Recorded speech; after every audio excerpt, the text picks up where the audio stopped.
Hello आरती, तू कहाँ है बेटा? पापा। आरती, आरती बता सामने।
कमलेश जी, हमें तो लगा था इस बार आप एएसआई बन ही जाएंगे, लेकिन प्रमोशन मिल गया किसी और।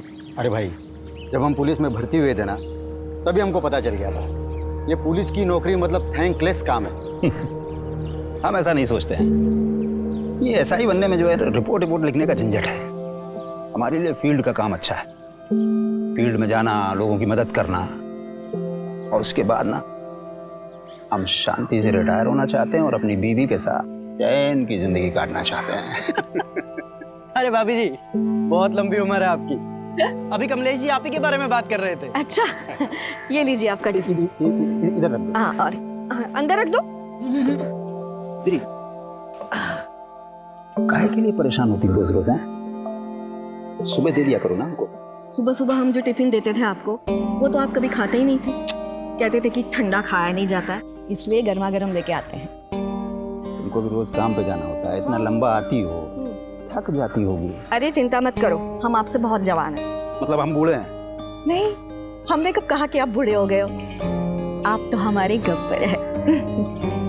हम चलते हैं, तुरंत खा लीजिएगा। जी मैम।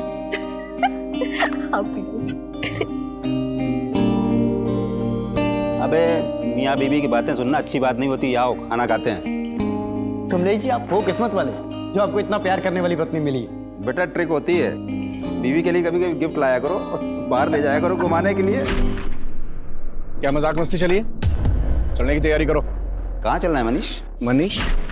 मनीष सर, भूल गया? प्रमोशन हो गया है मेरा। जी सर। देख क्या रहे हो, मर्डर केस है।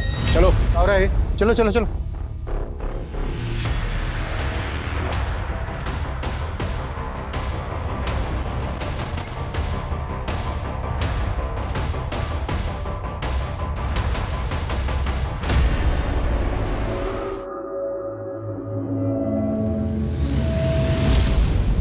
सर, लड़की पर पत्थर से वार करके मारा गया है। इधर उधर देखो, कुछ मिलता है तो। लगता है सर रेप भी हुआ है। वो तो पता चल ही रहा है, कपड़े फटे हुए हैं इसके। जी सर, मैं इधर देखता हूँ कुछ। और जानवरों की तरह नोचा है लड़की, बहुत ही ब्रूटल मर्डर। लड़की गहरी रंजिश रही होगी लड़की के साथ। सर, आसपास कुछ भी काम का नहीं मिला है सर। सर जारी रखो और लड़की की पहचान जल्द से जल्द करने की कोशिश करो। सबके काम में डिसाइड करूं या फिर आपस में डिवाइड कर लोगे? हो जाएगा सर। गुड। और ये अपनी पर्सनल खर्च ना साइड में रखो, क्राइम की संजीदगी को समझो। ओके? वो लाश मिले 12 घंटे हो चुके थे, लेकिन उसकी पहचान का कोई क्लू नहीं मिला था। ये केस ऐसे रहस्यों में दबा था जो पुलिस की नींद उड़ाने वाले थे।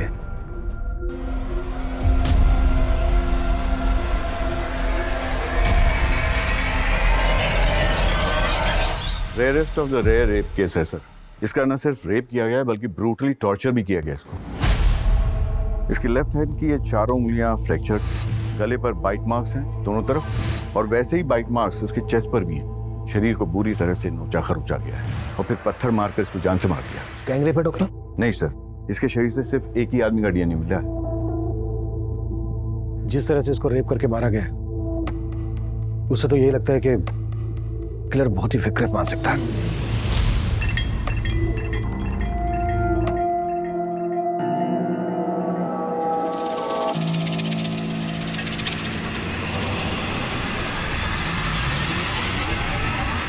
कौन है? डर गई क्या? हाँ? तुम पी के आए हो? अरे मैंने तो सोचा था तुम ड्यूटी पर हो गया, आज से नाइट शिफ्ट थी ना तुम्हारी। मेरे पीछे अयाशी करने से बाज नहीं आते तुम। तो तुम यही चेक करने के लिए आज रात ऑफिस ही नहीं गई? हाँ, मुझे तुम्हारी तरह जासूसी करने का कोई शौक नहीं है। अरे नाराज हो? बोला ना, पीने के बाद मुझे छुआ मत करो।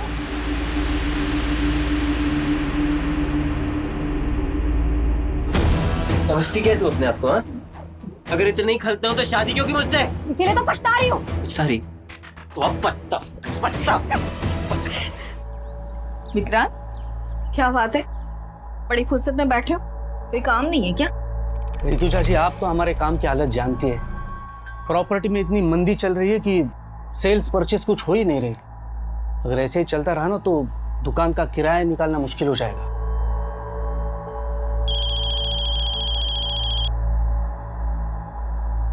हेलो मैम, आप मेरी हेल्प करने के लिए जल्दी से आ जाइए। वो मुझे परेशान करने फिर से आ गया है। तुम रो मत, मैं आ रही हूँ।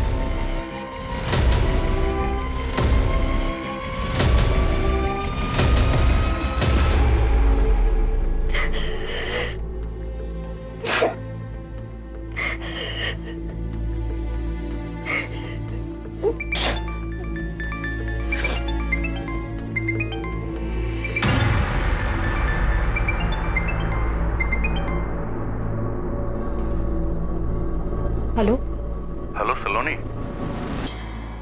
बोल क्यों नहीं रही हो? पैसों का इंतजाम नहीं हुआ क्या?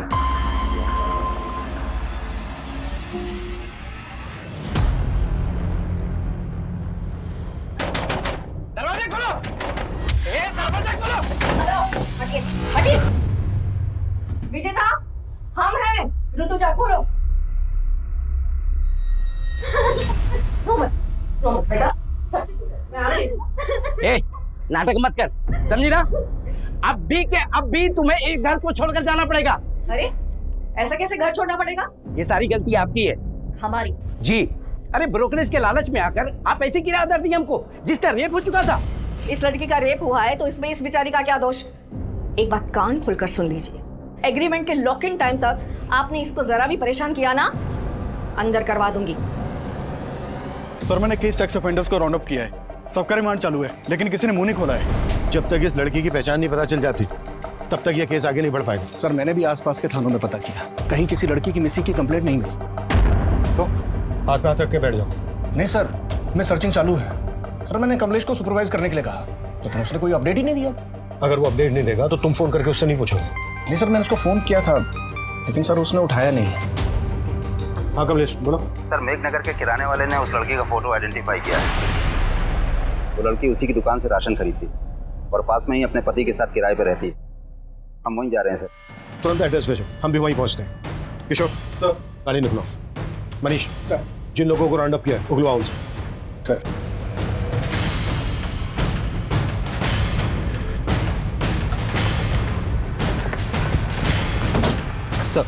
सर, लड़की का नाम आरती है, अपने पति के साथ किराए पर रहती थी यहीं पर। मकान मालिक बगल में ही रहते हैं। ये सर हरिचरण, आरती के मकान मालिक। ताला खोलो। सर, चाबी नहीं है, चाबी मेरे दूसरे घर पे रखी है सर। मैंने लड़के को भेजा है, वो चाबी लेके आता ही होगा। इस लड़की आरती का हस्बैंड कहाँ है? सर, अभी तो कुछ पता नहीं, कई दिनों से यहाँ ताला लगा हुआ था। सर, साहब आए थे तो मैंने विनोद को फोन भी किया था, लेकिन उसका फोन तो बंद आ रहा है। विनोद, ये आरती के हस्बैंड का नाम है? हाँ जी सर। कब से रह रहे थे ये दोनों यहाँ किराए पर? ये तकरीबन 7 महीने हो गए। ये है हमारा सिटिंग एरिया और ये है हमारा घर। पसंद आया तुम्हें?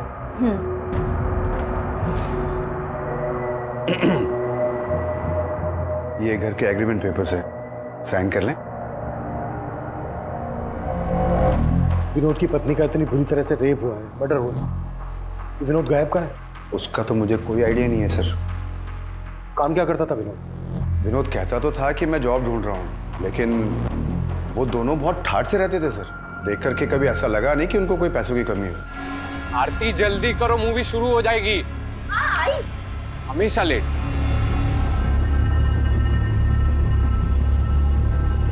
हमेशा कैब से आना जाना, कोई ना कोई फूड डिलीवरी वाला हमेशा गेट पे खड़ा दिखता था। लेकिन सर चौथे पांचवें महीने फिर उन्होंने मेरा किराया नहीं दिया, तो मैंने साफ साफ बोल दिया मेरा मकान खाली कर दो भाई। तो आरती ने एक साथ 6 महीने का किराया मुझे दे दिया।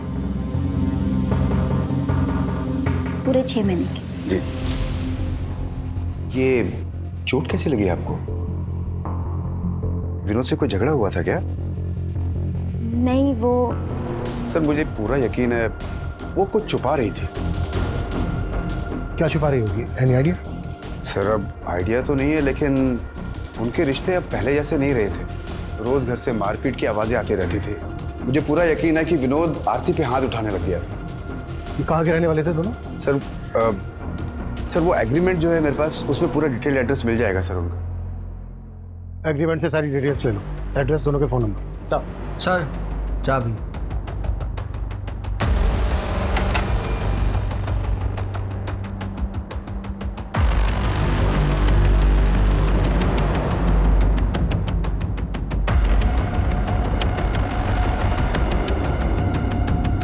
पूरे घर की तलाशी लो, कुछ भी छूटना नहीं चाहिए।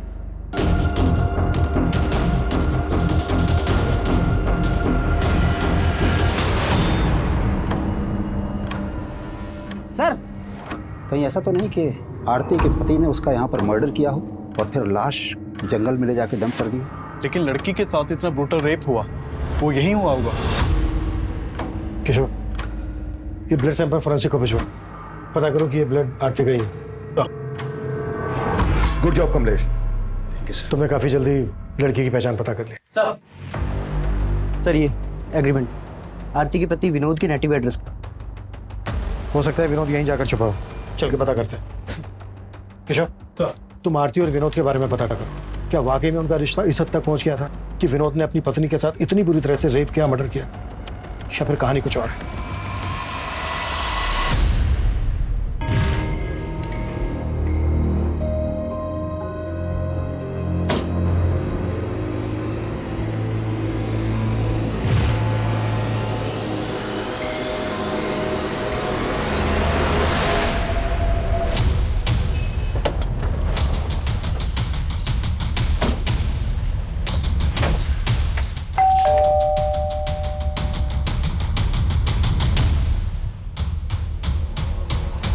विनोद कहाँ है? हाँ विनोद, क्या लगता है तुम्हारा? वो मेरा बेटा है साहब, पर अब वो यहाँ नहीं रहता। लेकिन आप लोग यहाँ किस लिए आए हो? तुम तो ऐसे पूछ रहे हो जैसे तुम्हें कुछ मालूम नहीं है। मेघनगर में विनोद की पत्नी आरती की लाश मिली है हमें, बुरी तरह से रेप हुआ है, उसका मर्डर हुआ है, और विनोद गायब है। कहाँ छिपा है वो? साहब हमको इस बारे में कुछ नहीं मालूम, और हम तो वैसे भी 7 महीने से विनोद से नहीं मिले। असल में विनोद और आरती भाग कर शादी किए थे, और तुम इस शादी के खिलाफ थे। कहीं ऐसा तो नहीं है किसी बात का बदला लिया आरती से? नहीं साहब, मैं बता चुका हूँ आपको कि हम नहीं जानते कि आरती और विनोद कहाँ रहते थे। आरती के घर वाले कहाँ रहते हैं? क्या हमारी बेटी के साथ? किसने किया ये सब हमारी बेटी के साथ? उस विनोद के अलावा कौन होगा पापा? शक तो हमें भी विनोद पर ही है। आप लोगों को सच में नहीं मालूम था कि वो दोनों कहाँ रह रहे थे?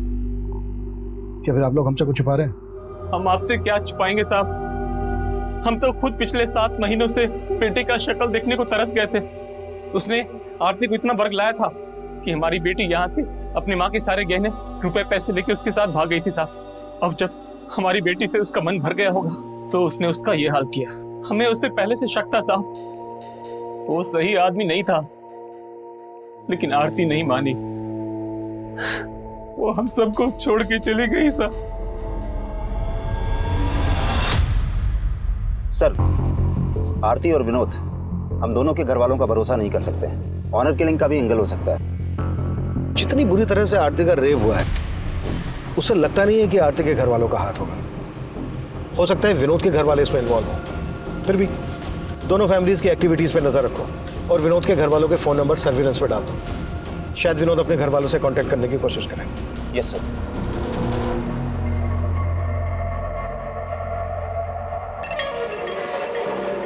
आकाश, ये तुमने ठीक नहीं किया। मुझसे बिना पूछे मेरी 7 लाख की एफडी तोड़वा दी। अकाउंट हम दोनों के नाम से था, उसमें मेरे भी पैसे थे। तुम्हारे सिर्फ 1.5 लाख रुपए थे। मुझे मेरे पैसे वापस चाहिए। वो पैसे मैंने इन्वेस्ट कर दिए। क्या? मुझसे बिना पूछे मेरे पैसे इन्वेस्ट कर दिए? तो तुम मुझसे सब कुछ पूछकर करती हो क्या? मुझे तुमसे बहस करने की जरूरत नहीं है। मुझे मेरे पैसे वापस चाहिए तुरंत। मैंने बोला ना तुमसे, वो पैसे मैंने इन्वेस्ट कर दिए हैं। कहाँ इन्वेस्ट कर दिए पैसे?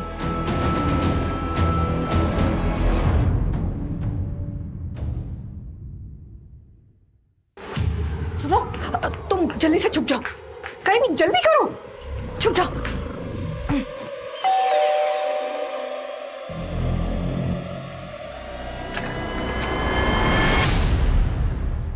ऋतुजा, मुझे दोबारा से जाना है।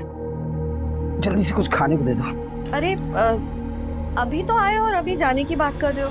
अरे एक केस के सिलसिले में जाना है, मुश्किल केस है थोड़ा सा। अगर ध्यान नहीं दिया तो कोई बेगुनाह फंस सकता है।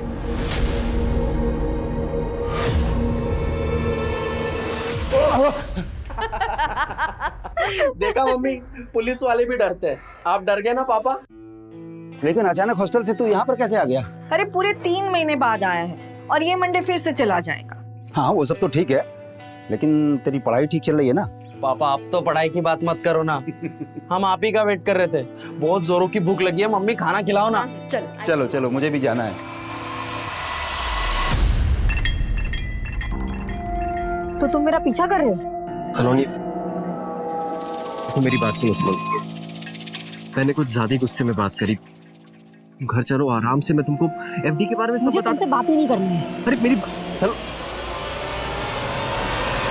सर, आरती का फोन 7 सितंबर की रात करीब 10 बजे मेघनगर में बंद हुआ था और वहीं हमें आरती की लाश मिली थी। पोस्टमार्टम रिपोर्ट के मुताबिक कोई 10 बजे के आसपास आरती का मर्डर हुआ था। उस वक्त विनोद का फोन का एक्टिव था? सर, विनोद का फोन उस वक्त उसके घर वाले एरिया में एक्टिव था। विनोद का फोन 8 सितंबर की रात को बंद हुआ था। 8 सितंबर की रात को, यानी आरती के मर्डर के लगभग 24 घंटे बाद तक विनोद का फोन एक्टिव था। हाँ सर, मैंने आरती और विनोद दोनों के कॉल रिकॉर्ड्स चेक किए, उसमें एक कॉमन नंबर मिला है। किसका नंबर है? सर, वो इस सिकंदर नाम के आदमी का नंबर है। आरती और विनोद दोनों की इससे बातचीत होती थी। सर, सिकंदर ने ही आरती को आखिरी बार कॉल किया था और हत्या वाली रात क्राइम सीन पे इसका नंबर भी एक्टिव था।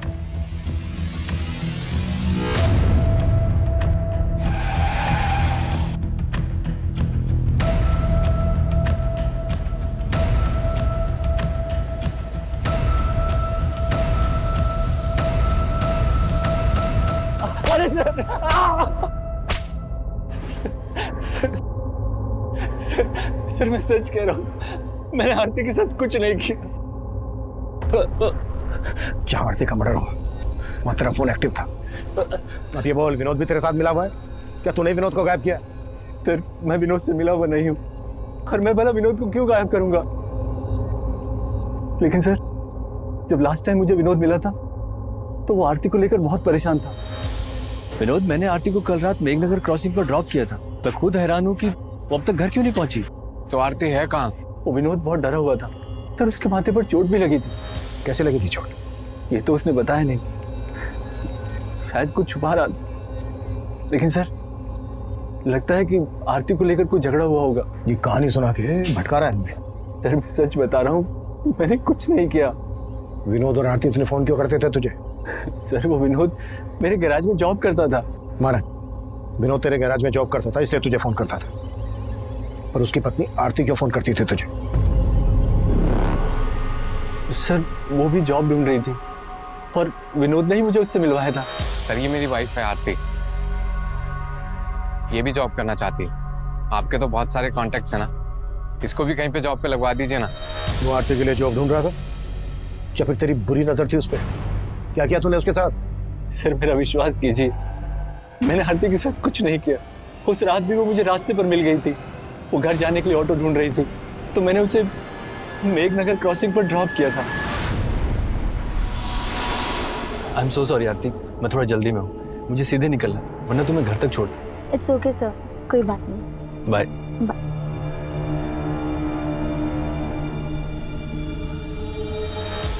उसके बाद क्या हुआ मुझे कुछ नहीं पता सर। ये कहानी बनाना बंद कर, 5 मिनट के बाद सब उठेगा। कटास साले। Auto, auto.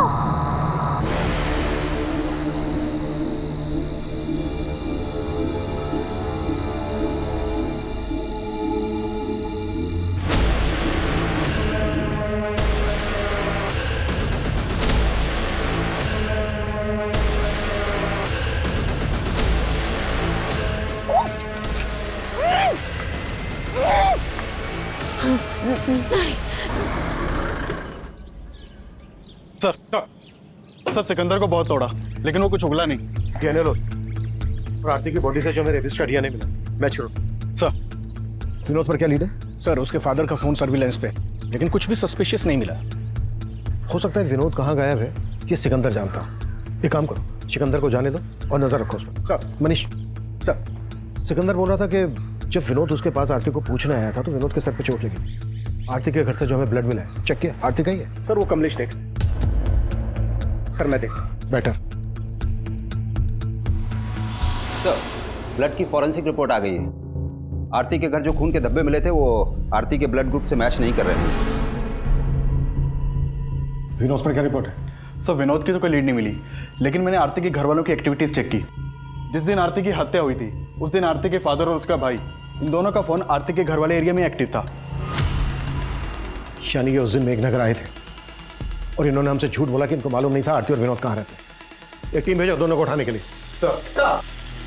Sir control room से फोन आया था, जैविकपुरा में एक और लड़की की लाश मिली है।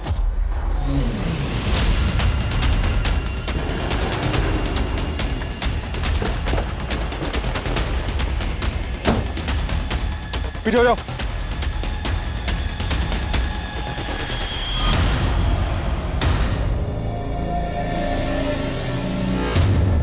अरे सर इस लड़की की तो मिसिंग कंप्लेंट है। आकाश इसके पति ने इसकी कंप्लेंट लिखवाई थी और इसका नाम सलोनी है। ये देखिए। सलोनी का पति आकाश भी शक के घेरे में था और पुलिस सलोनी और आकाश से जुड़ी हर जानकारी जुटा रही थी। वहीं आरती के केस में आरती के पिता और भाई की भूमिका भी संदिग्ध नजर आ रही थी। तुम दोनों ने बोला था कि तुम दोनों को पता नहीं था कि विनोद और आरती कहाँ रहते थे। 7 सितंबर को तुम दोनों मेघनगर में थे जहां आरती रहती थी।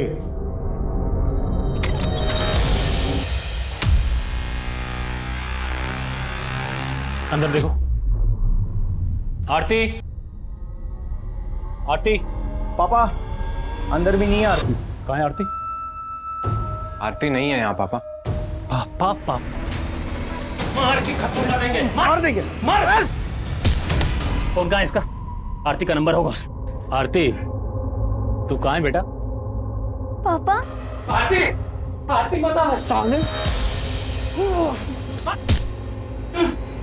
रुक जा बेटा। उसको चोट बहुत लग गई थी, हम लोग घबरा गए थे और हम दोनों वहां से चले गए थे साहब। ऐसे नहीं उगलेंगे दोनों।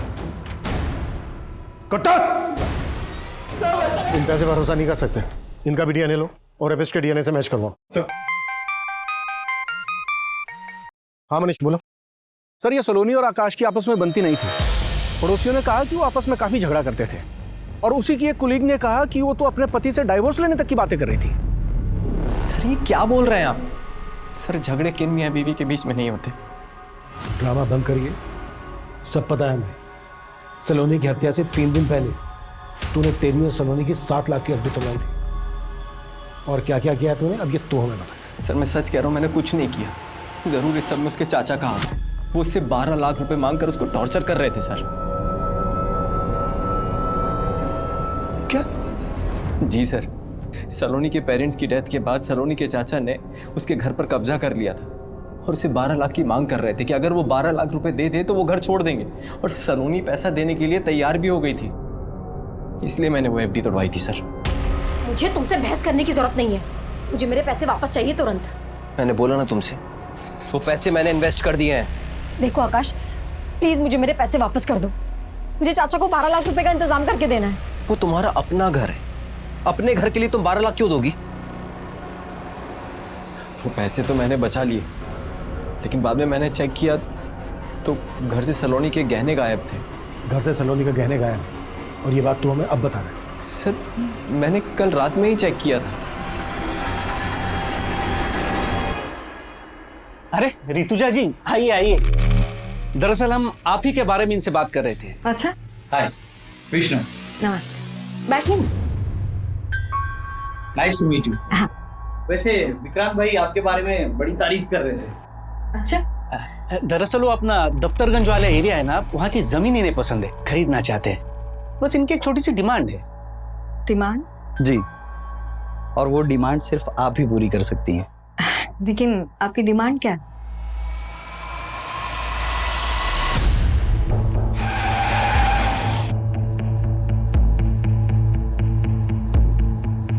सर, ये सलोनी का पति ना बकवास बातें कर रहा है। लेकिन ये घर तो सलोनी के पिता के नाम पे था ना, तो उनके मरने के बाद लीगली ये घर सलोनी का होगा। आप यहाँ क्या कर रहे हैं? मैं यहाँ क्या कर रहा हूँ? अरे हम यहाँ पे रह रहे हैं, इसका मतलब ये नहीं है कि हमने कब्जा कर लिया है। लेकिन सलोनी के ना रहने से कब्जा तो आप ही का होगा ना? सर, आपके कहने का मतलब क्या है कि हमने सलोनी का हत्या करवा दिया? ऐसा हो भी सकता है। वैसे सलोनी से 12 लाख किस बात के मांग रहे थे आप? सर, सलोनी के पिता की तबीयत हमेशा खराब रहती थी और उनकी बीमारी का सारा खर्च हमने उठाया था, और इसीलिए मैं सलोनी को बार बार फोन करके ये बताया करता था कि मेरे 12 लाख मुझे लौटा दो और ये घर का कब्जा ले लो, और वो तैयार भी थी मुझे पैसे देने के लिए। लेकिन उसका पति ना, मैं जानता हूं, वही उलूल जुलूल की बातें आप लोगों के कान में फूंक रहा है। उसका हिसाब हम कर लेंगे। आपको हमारे साथ चलना होगा, आपका भी डीएनए होना है। मेरा? सर, सलोनी का पोस्टमार्टम रिपोर्ट मैंने बहुत ही क्लोजली एग्जामिन किया है, और आरती और सलोनी के दोनों की हत्या में एक ही जैसी सिमिलैरिटीज हैं। जैसे सर पे पत्थर मार करके इनकी हत्या की गई, उसके अलावा लेफ्ट हैंड की चारों उंगलियां फ्रैक्चर्ड हैं, और एक ही तरह से इनके जिस्म को नोचा गया, और फिर ये गर्दन पर बाइट मार्क्स। डॉक्टर, सलोनी की बॉडी पे जो रेपिस्ट का डीएनए मिला है, वो डीएनए आरती की बॉडी पे मिले डीएनए से मैच करता है क्या? सर, वो तो डीएनए रिपोर्ट आने के बाद ही क्लियर हो पाएगी। और मेरा मानना है सर कि दोनों का रेपिस्ट और कातिल एक ही आदमी है। वो इसलिए क्योंकि अगर आप गौर से देखें तो इन दोनों के गर्दन पे जो ये बाइट मार्क्स हैं बिल्कुल एक जैसे हैं। इसका मतलब आरती के रेप और मर्डर के लिए हम जिन लोगों पर शक कर रहे हैं वही सलोनी के रेप और मर्डर के सस्पेक्ट हैं। कमलेश सर, चेक करो, ये आरती और सलोनी एक दूसरे को जानती थी क्या? इन दोनों में कुछ कॉमन कनेक्शन है क्या? विमेन सेफ्टी को लेकर पुलिस पर सवाल उठने लगे, और इसी दौरान कुछ ऐसा हुआ जिसने पुलिस को फिर से हैरान कर दिया। कमलेश, कहां था तू? ये टाइम है आने का? रो क्यों रहा है? मनीष, क्या हुआ? ऋतुजा का कुछ पता नहीं चल रहा है यार। हमारी पत्नी कल रात से गायब कैसे? कुछ मालूम नहीं चल रहा है सर। रोज की तरह रात को घर पहुंचा तो ऋतुजा घर पर नहीं थी सर। नॉर्मली 6-7 बजे तक घर पहुंच जाती है। इधर हमने इंतजार किया लेकिन वो आई नहीं। फिर हमने उसके पार्टनर विक्रांत को फोन लगाया सर। विक्रांत, ऋतुजा अभी तक घर नहीं पहुंची है, तुमसे कुछ बोल के गई है क्या? वो तो शाम को 5:30-6 बजे के आसपास ही दुकान से निकल गई है। सर, रात भर ढूंढते रहे लेकिन कुछ। कमलेश, ये बात तुमने हमें रात ही क्यों नहीं बताई? सर, हमें लग रहा था कि मिल जाएगी, लेकिन अब कुछ समझ में नहीं आ रहा है सर। कमलेश, हिम्मत रखो, हम ढूंढ लेंगे तुम्हारी पत्नी ऋतुजा को। सर,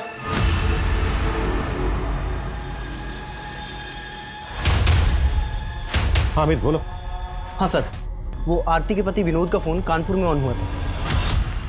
कानपुर पुलिस से कांटेक्ट करो, इसकी अपडेट दो, शायद वहां से हमें कोई लीड मिल जाए।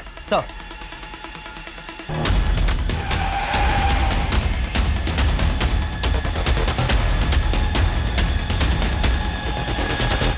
ऋतुजा जी को लेकर मैं खुद परेशान हूं सर। मुझे समझ में नहीं आ रहा कि वो कल रात घर क्यों नहीं गई। कल ऋतुजा जी कितने बजे निकली थी यहाँ से? करीब 5:30 बजे। विक्रांत, वो राजीव नगर वाला घर अगले महीने खाली हो रहा है, तो उसके लिए किराएदार ढूंढना है।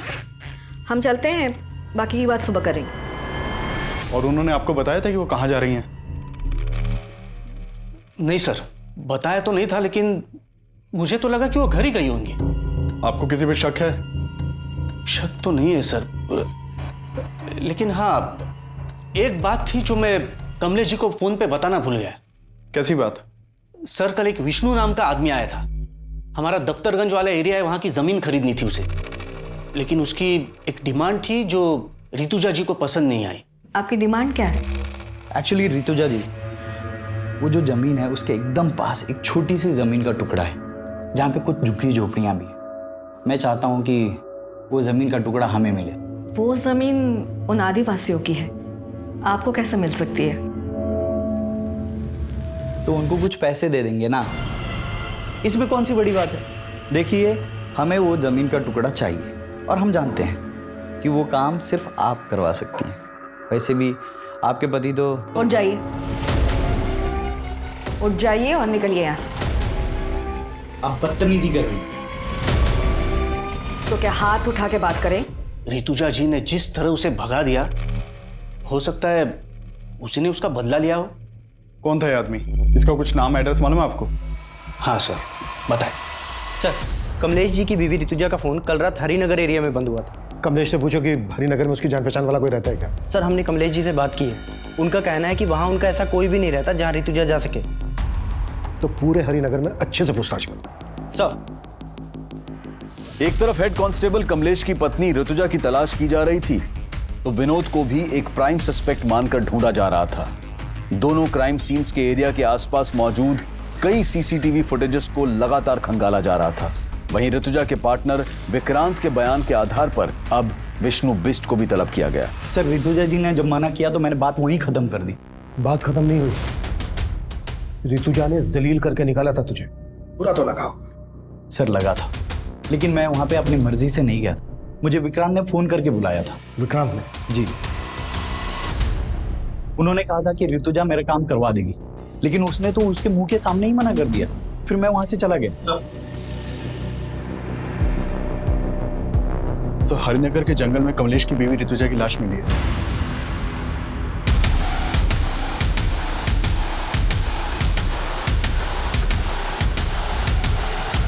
पीछे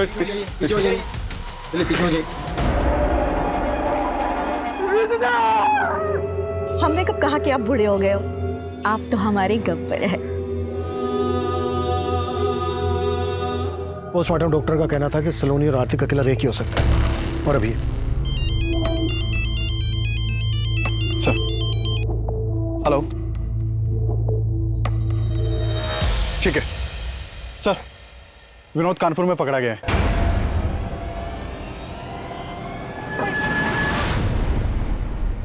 सर, मैं आरती से बहुत प्यार करता था। मैंने कुछ नहीं किया है। फिर भागा क्यों था? सर, मैं डर गया था। उस दिन जब आरती के घर वाले आए तो उन्होंने मुझे बहुत मारा। तब तो मैं वहां से चले गए थे, लेकिन उस रात आरती घर पर नहीं आई। और फिर आरती की हत्या की खबर पढ़ के मैं बहुत डर गया था सर। अगर डर गया था, तूने कुछ नहीं किया तो डरने की क्या जरूरत है? सर, मुझसे गलती हो। पैसों की तंगी में मैंने आरती की लाइफ बर्बाद कर दी। पैसे की तंगी? तो कहना क्या चाहता है? सर, मैं चाहता था कि आरती की जॉब लग जाए, लेकिन सिक्का ने मुझसे कहा कि अगर मैं आरती को उसके साथ... वो तुम्हें समझ में आ रहा है? तुम क्या बोल रहे हो? आरती, समझने की कोशिश करो। 3 महीने से किराया नहीं दिया है, कुछ नहीं बचा है हमारे पास। और आरती, अगर तुम नहीं मानी ना तो मकान मालिक हमें घर से बाहर निकाल देगा। तुम ये कहना चाहते हो कि मैं चंद पैसों... आरती, चंद पैसे नहीं है, जरूरत है हमारी अभी। तो क्या करें, घर चले जाएं? एक्सेप्ट करेंगे वो? मार डालेंगे आरती हमें। आरती, जब तक मुझे कुछ अच्छा काम नहीं मिलता तब तक कर लेते हैं ना।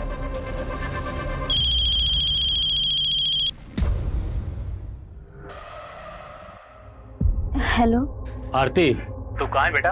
पापा। आरती, आरती बता सामने।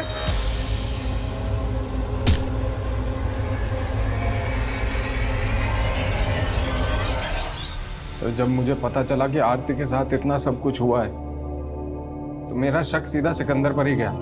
लेकिन अगर मैं आपको उसके बारे में बताता, मुझे ये भी बताना पड़ता कि आरती को वहां पर क्यों भेजता था। अपनी बीवी से धंधा करवाता है और बोलता है भरोसा करो। तोड़ साले को। सर सर सर मैं मानता हूँ कि मैं आरती के साथ रिश्ता रख के विनोद को पैसे देता था, लेकिन सर उस रात मैंने आरती को मेघनगर क्रॉसिंग पे ड्रॉप कर दिया था।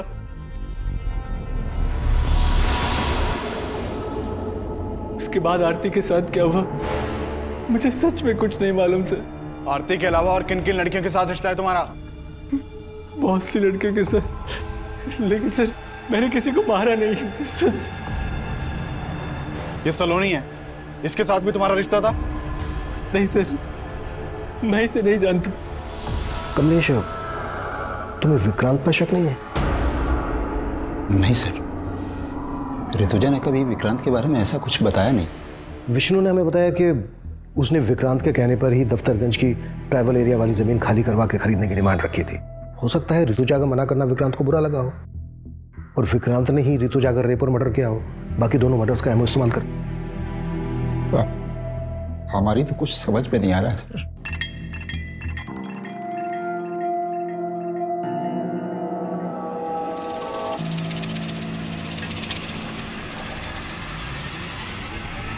सर मैंने दोनों क्राइम सीन के आसपास की सीसीटीवी फुटेज चेक की, उसमें एक कॉमन आदमी नजर आया है। ये देखिए सर, ये आदमी मेघनगर में आरती के पीछे जाता हुआ दिख रहा है और जैविकपुरा में सलोनी के पीछे है। कौन ये आदमी? सर खबरियों से पता लगवाया मैंने, ये एक चरसी है, नशे के लिए चोरी लूट करता है, हमने इसे उठवा लिया है। सर मैंने किसी को नहीं मारा सर। सर मामूली सा चोर हूँ सर, रेप नहीं किया सर मैंने। सर मैंने कुछ नहीं किया सर। कुत्ता। सर नहीं सर वो चरसी भी कुछ नहीं उगल रहा है। उसका बढ़िया ले लो और ऋतुजा के मर्डर के दौरान कमलेश की एक एक एक्टिविटीज चेक करो। सर किशोर, तीनों विक्टिम्स का कातिल अभी तक पकड़ा नहीं गया है। वो जल्द से जल्द हमारी गिरफ्त में होना चाहिए, इससे पहले कि वो किसी और को अपना शिकार बनाए।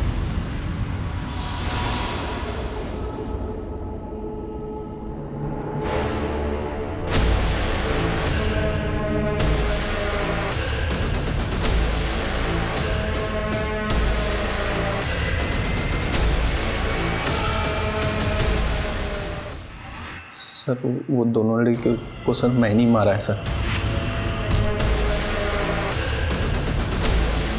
लेकिन तीसरा मर्डर मैंने नहीं किया सर।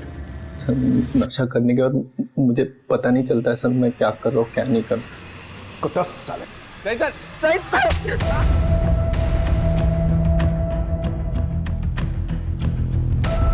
सर आप कहना क्या चाहते हैं?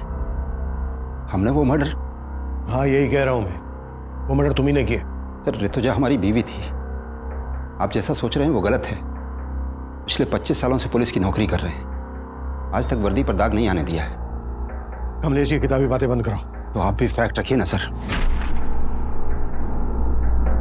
हमें फंसाने की साजिश हो रही है सर। कैसे साजिश? जो भी कहना चाह रहे हो खुल के बोलो। हम कुछ नहीं कहना चाहते सर। अगर आपको लगता है कि हम कातिल हैं तो प्रूव करके दिखाइए।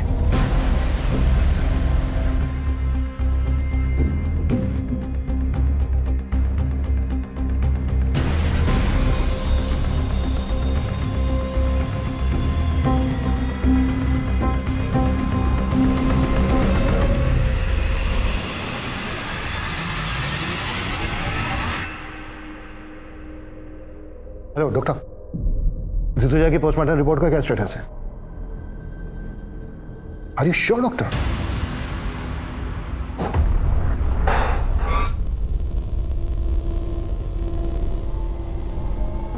सब क्या है ये सब? इतने सालों काम करने की तुम प्रूव करने की बात कर रहे थे ना, अब हम प्रूफ के साथ आए हैं। कहना क्या चाहते हैं आप? वो ये कि तुम्हारी पत्नी ऋतुजा की बॉडी पे जो खरोंच के निशान मिले हैं वो आरती और सलोनी की बॉडी पे मिले खरोंच के निशान के जैसे तो हैं, लेकिन एक ही आदमी ने नहीं बनाए। कुछ समझा नहीं। ऋतुजा की बॉडी पर खरोंच के निशान पर्पसली बनाए गए, वो भी तब जब वो मर चुकी थी। उसके मरने के बाद आरती और सलोनी की बॉडी पर जो खरोंच के निशान मिले हैं वो तब बने जब वो जिंदा थी। अभी बात हुई मेरी डॉक्टर से। डॉक्टर का कहना है कि ऋतुजा के गले पे जो बाइट मार्क है वो आरती और सलोनी के गले पे मिले बाइट मार्क से बिल्कुल अलग है, मतलब अलग आदमी का है।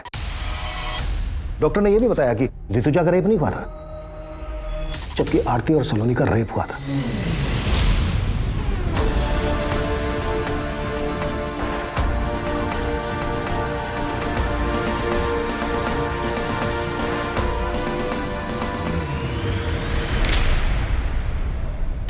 आरती और सलोनी के केस का एमओ ऋतुजा के मर्डर करने के लिए इस्तेमाल किया गया है। अब सवाल यह बनता है कि आरती और सलोनी के केस के एमओ की बारीकी हमारी टीम और पोस्टमार्टम डॉक्टर के अलावा किसी और को तो मालूम नहीं थी। हमने ना ही किसी अखबार में दिया, ना ही सोशल साइट पर। यह एमओ कुछ ज्यादा ही परफेक्टली इस्तेमाल किया गया, इसलिए हमें तुम पर शक हुआ। और हमने जब तुम्हारे घर पे नजर रखी तो हमें कलसी नाम की लड़की के बारे में पता चला। रिश्तेदार है ना तुम्हारी।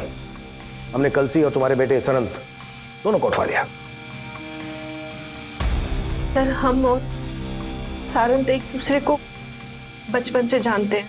हम अपनी सारी प्रॉब्लम्स हमेशा सारंत के साथ ही शेयर करते थे और हमें पता ही नहीं चला कि हम कब एक दूसरे के करीब आ गए। तुम दोनों तो कजन हो ना, फिर भी। सर, हमसे एक बार भूल हो गई थी। हमने सोचा दोबारा ऐसा नहीं करेंगे, लेकिन ऐसा नहीं हो पाया सर। मैं उस वीकेंड पे हॉस्टल से सीधा घर पे आया था और मम्मी पापा के एब्सेंस में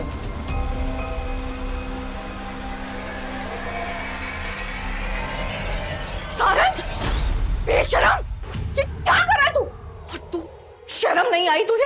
हाँ, कजिन हो तुम उसकी, बड़ी बहन नहीं आई? चाची माफ कर दो, गलती माफ कर दो तुझे। और तू ना, क्या करूं मैं तेरी वजह से सब। हम डर गए थे सर, और पापा को बताने के अलावा हमारे पास और कोई चारा नहीं था। हमने पापा को कॉल किया सर।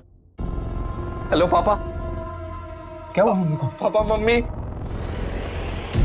ऋतुजा, क्या हुआ है?